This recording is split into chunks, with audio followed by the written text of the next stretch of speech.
Pourquoi je dis que la journée de demain sera très éprouvante? Parce que demain, il va y avoir les paroles.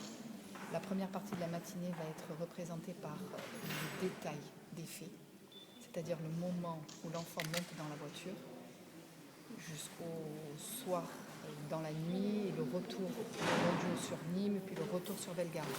Donc tout va être détaillé. Même si apparemment mon confrère a indiqué qu'il ne monterait pas au créneau, si je peux dire, sur la qualification de viol, comme ça avait été tenté pendant l'instruction, je pense que l'accusation va être obligée de revenir sur les détails de cette agression sexuelle. Ensuite, il va y avoir les 4. Alors, je vais grouper en disant plaidoirie, dont les réquisitions de monsieur le procureur général. C'est très difficile d'entendre. Donc je vais commencer, puis monsieur le procureur général parlera. Ensuite, nous avons les 2 plaidoiries de la défense. Et ensuite, donc, la fin de l'audience publique et pénale. Cette journée sera très fatigante. Et en plus, elle est fatigante tout simplement parce qu'elle suit déjà celle-ci. Donc on a déjà accumulé énormément de tension, énormément de stress, énormément de pression, et que ça va être la fin. Donc en plus, on va arriver sur la dernière journée, et le sentiment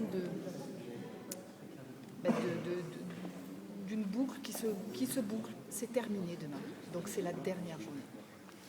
Cette journée, par rapport aux parents, elle était utile. Est-ce qu'il était utile qu'ils entendent tous ces experts détailler?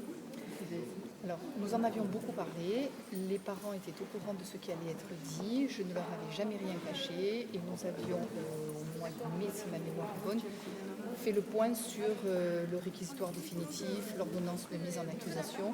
Je ne voulais pas, et c'était leur demande, qu'ils apprennent quelque chose à l'audience qui puisse les déstabiliser encore plus que ce qu'ils ne sont objectivement. Je ne peux pas vous répondre si c'était nécessaire ou pas. C'était leur volonté. Elle n'est plus discutable. Je crois qu'au moins on peut leur donner, ce choix-là. Ils voulaient entendre de manière précise, peut-être médicale, ce qu'avait subi leur fille ce fameux samedi soir.